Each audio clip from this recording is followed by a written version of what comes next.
What's up, geeks and gamers? My name is Drementfh, and welcome to Thorium Gaming. So we got something a little bit new this time. I had a bunch of friends, acquaintances, potential targets, generally cool people in Scope Chat, because I play EVE Online, which is what you're seeing right now, asking me about a bunch of Planetary Interaction stuff and other questions. And you know what? I figured, to hell with it, let's just make a couple of videos, especially since Shadowplay is being a bit of a pain and I can't stream it right now for some reason. So Kevin in chat earlier asked me about PI. I gave him a basic layout of what I do. It's not the most efficient way to do it, and there are better videos explaining this out there. However, this is the way I do it, and it works for me. It makes me a fair bit of profit, and you can do it fairly effectively even with base level skills. You will need to be an Omega to do this, because Planetary Interaction is an Omega level skill. But it's a fairly consistent way to make ISK, especially if you are doing piracy or other things that require you to stay away from high sec as much as possible. And unlike a lot of people, I don't care if you know where my industry alts are. Yeah, I'm in a treen, out in Genesis. It's my little hidey hole. It's where I set up, it's where I do my stuff. It's a nice little backwater, and for anyone who wants to come and make my life miserable, go for it. EVE is about risk. For those that want to come out here and have a little bit of fun and enjoy the space that I live in, more the merrier. The more people we get out doing this, the better off we are. Now, before we jump right into everything else, I'm going to show you Acely's, I think I'm pronouncing it right, PI scheme, and I will leave a link to this in the description down below after we go through, because this is important. It's a very valuable tool and resource. And Kevin, I know you can't hear me right now, but you just asked the question. No, you don't need a command center link to anything else, not the way I do it. But I'm going to answer you in chat too, so you don't think I'm ignoring you.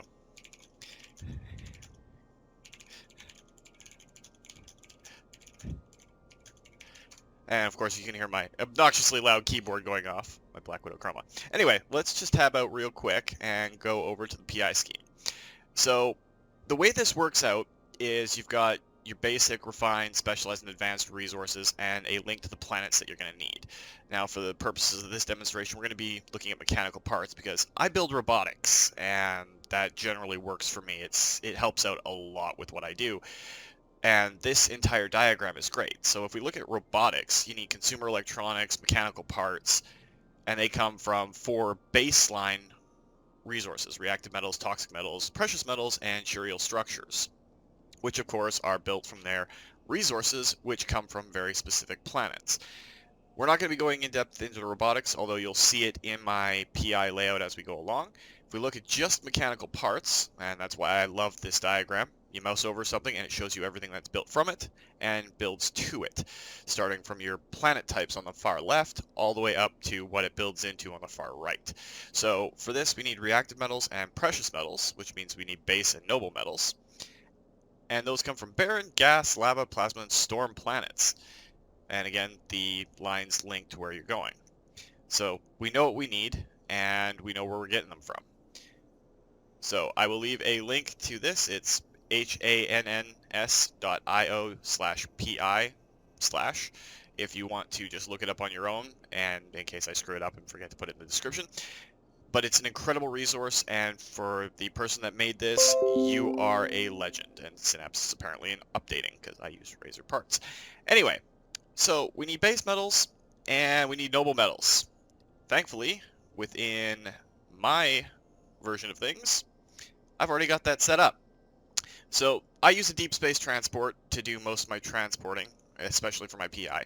It's not the most effective way to do it, but I like it. The fleet hangar is fairly large for what I do, and its base cargo bay, again, fairly large. They're sturdy transports, you can tank them up pretty good. This character's combat skills and thus her fitting skills are not the greatest in the world. So don't mock me for the fit. But let's go into my Planetary Interaction, and we'll see how I've got things set up as soon as EVE decides that it wants to show me my planets. Alright, so in the neighboring system of Clade, I have 3 planets that are producing things that all go towards this, and in a treen itself I have my 2 other planets. this is a 5-planet setup, but it allows me to build both mechanical parts and robotics in good amounts. So we've got noble metals being produced on Clade 1, which is a barren world. Clade 2 is building reactive metals for me. We're using Clade 4? 6? I hate Roman numerals sometimes. For the heavy metals, and then a Trine 1, which is a lava planet, is building material structures. So the way I like to do this is use all of these planets just to produce the raw resources. So let's open up, we know we need noble metals to make precious metals. So let's view the planetary production so I can show you how to do this. Now, this is the command center. It's just off in the distance. I don't have perfect skills yet, and as your skills go up, you'll be able to deal with it. I've upgraded it as best I can, but it is not part of the combined way that I mine out planets. I just put it off to the side because you need it on the planet to build everything. But let's go over to where I've got everything else. So as you can see, my reactor heads are fairly distant away from each other. Not exactly ideal, but they're producing the resources I need over time. So in the center, I've got a starport. A launch pad, I should say. And it's connected to each one of the extractor heads. The extractor heads then have their own individual cycles set up. They extract the noble metals and then transport them along these links, and you can route your products via this menu here. You can route them, and you want to do that to a launch pad. Now what this does is it gives you one small advantage. If you just route to a command center or storage, you have to launch into orbit, and then you have to manually go out and circle the planet and try to collect it. Other people can get at it. This way you are going directly through the customs office, which is why when you're selecting your planets for your production, I really suggest you look into what corporation owns the customs office in orbit. You can work with them to get a better deal based on standings. You can work with them to reduce your taxes. It helps out. And if you're smart about it and you work with people, this will increase your profit margins a lot. The taxes here are big. That's why I suggest you get that particular skill. And I'll get to skills in just a second here. I should have done them at the start, but I had not planned this video out. This was not something that was planned. This is more spur of the moment. So I've got my other extractor head here, which is the primary one on this planet. It's got a lot of extractor heads, but all they're doing is pulling the resources right to here. I launch them up to the customs office, and then I go pick them up. That's the entire thing. So before we go over to our next world, where I'm going to show you my construction planet, as you can see there's a lot of different resources there. Let's look at the skills that you're probably going to want to invest in as far as planetary interaction goes. So interplanetary consolidation, command center upgrades, and planetology are all very good. Interplanetary I swear I can English. Interplanetary consolidation. There we go. It gives you an extra planet per level that you level it up. So at max rank, you get 6 planets. Pretty self-explanatory. Now I'm using 4 planets on this character to produce just raw resources, and my 5th on a barren world, and I'll get to why that's important shortly, to produce all the structures that I'm making. Your command center upgrades, you want to upgrade this as much as possible because then you can get more structures, more routes, more everything. It just allows you to put all of your extra resources onto the planet. It allows you to build up the planet more. Planetology and remote sensing allows you to sense from farther away, and it allows you to get better returns on your data. But these are not the only skills that you need to worry about here. These are the base ones. These are the ones that you should focus on. However, in trade, there is one called Customs Code Expertise, and you notice I've got that maxed out. The reason for this is there is a baseline small level Concord tax on every customs office. This skill will reduce that tax, so you're just paying the player tax. It allows you to really increase your profit margins. So even if you can't make a great deal with another corporation or entity, you can use this to at least reduce the amount that you're paying in taxes. So far, so self-explanatory. It's not an overtly hard concept, and I'm not going into the actual setup of the planet. Of course, I've got Taisha's training tent, Taisha being my main character at this point. You want to join up, just search it in-game, you can ask me questions, do whatever you need to do in there. I really don't care. I like helping out people. It's fun. But let's get into the fun stuff, which is my production planet. This is it. The entirety of my production planet. It is 2 launch pads, a command center, and a bunch of factories. So let's look at how I've got this set up. So I've got my first launch pad, which is UVAOD. This one has all of my baseline products in it, just the random stuff that I need. And it routes out to the first level production. So it turns the raw resources into the refined resources for them. It's probably not the right terms, but that's the way I'm going to use it for the remainder of this video. So this launch pad supplies all of these tier 1 production facilities, and I need to actually drop more resources onto the planet, but I'll get to that in a minute too. From these plants, I have them going out to the more advanced ones. Now they take things like the Cheerio structures and the toxic metals. This is not part of the mechanical parts, but it does play into what I'm doing with robotics, and it creates consumer electronics.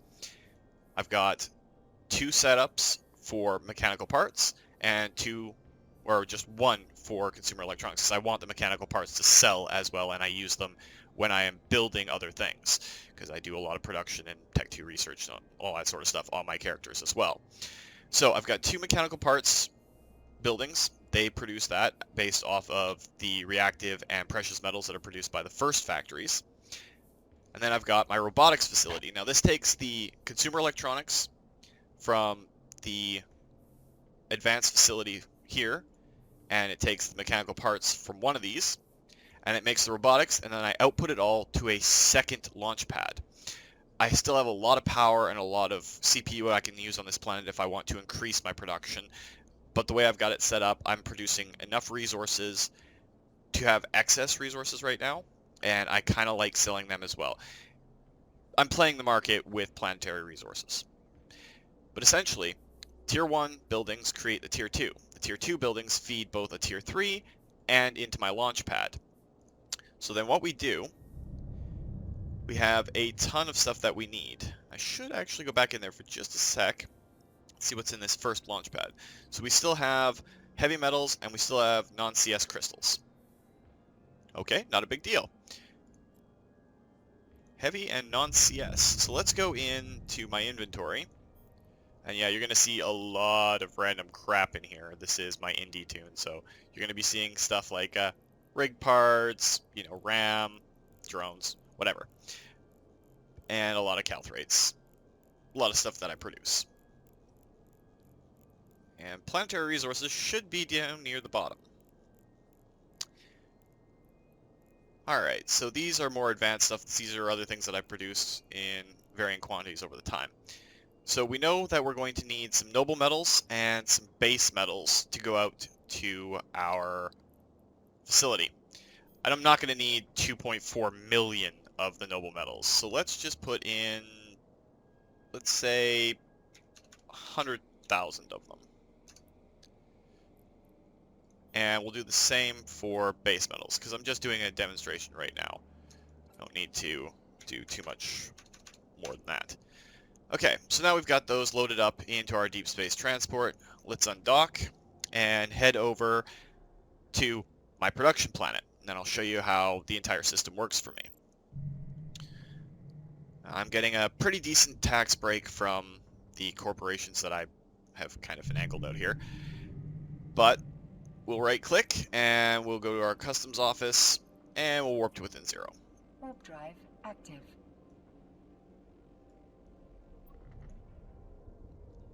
Get this slow ship moving.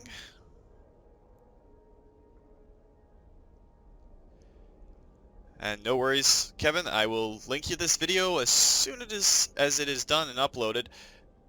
Make sure that you're added as a contact on this particular character, because I don't think I've done that yet. Put you as good standing. There we go. And as soon as this slow ship gets into warp, we'll be good. I was living in a wormhole for a while, and deep space transports are definitely the way to go. My overview is still slightly screwed up. I gotta fix a bunch of the presets, so don't give me crap about that. I'm still working on it. I recently came back to EVE after a small break, and yeah, I haven't had a chance to go through and actually alter my overview.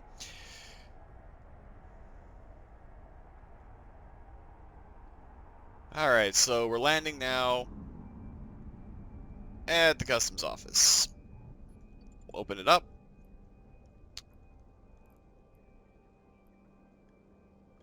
And we'll open up our inventory. I still have a ton of other materials in here, so I don't need to do this. Okay, so this is my first launch pad, the UV TAC AOD launch pad. That's where I put all of my resources down. We've got heavy metals and non-CS crystals down there. So what we need is some noble metals. Toss some noble metals down, and we'll toss some base metals down. And as soon as we click transfer, you're going to watch as some of the metals disappear. That's because they've just gone into production. And this is why I do the 2 launch pad system. This is the input launch pad. If we go over to our F6 TAC MOD launch pad, this is our output one. So we can literally just rip our produced stuff out. That was about 300,000, 400,000 ISKs, something like that, to get out a fairly large amount of resources. So if we open our fleet hangar, we'll just select all these, toss them into the customs office. I'm not going to need them in the station at any time soon. We'll put all of our produced resources in here. For 300,000 invested this way, we've just made 3.8 million. Is it a perfect system? No, but it's a good way to make passive income. And I, of course, use the robotics and the mechanical parts myself, which saves me from having to play market games with them to get what I need. This is not a comprehensive setup. There are far better ways to do it, especially when you're looking at your extractor times, how much you want to extract, how long you're willing to set it before you have to check it again. And there are far, far greater videos out there for it. But Kevin asked me to show him my method of doing it, so that's why this video exists. And I'm going to start putting up videos like this just on ways that I do things, because I'm actually enjoying teaching a little bit in Eve. I don't have an expansive knowledge, but I can give you enough to figure things out and sort your way for yourself. Go through, do what you need to do, have some fun. You know, it works out in the end. So for that short amount of work, and those resources will continue to be produced, I can log off right now and not worry about it for probably about 2 days, 3 days before I have to check on it again and it goes through. If we go into my fleet hangar, take this almost 4 million worth of stuff, add it to the item hangar. If we go down, just since I've been back, I have made close to 38 million without even trying. Is it a great way to get rich? No, but it is a good steady passive income. Now if I transport that up to Jita, I have a Jita alt up there that does all my trading for me, and every little bit counts, every piece of ISK counts. So with what I've got in here, I could definitely make some money, and I've got all the other crap. And yes, I have a random citadel that I haven't put up yet. I'm thinking about doing that, but I've got other plans. So questions, comments, concerns, feel free to either pop into Taisha's training tent inside the game and talk to me directly. You can leave a comment on the video. I would appreciate the likes and subscribes if you're wanting to do that, because again, this video is not planned out. It was not scheduled, nothing like that. It was a spur of the moment thing, and you know what? I think I'm going to keep doing them. I will make them far better quality than this one is. But if you enjoyed it, guys, you know the drill. And remember, life is a game, so play to win. And until next time, take care.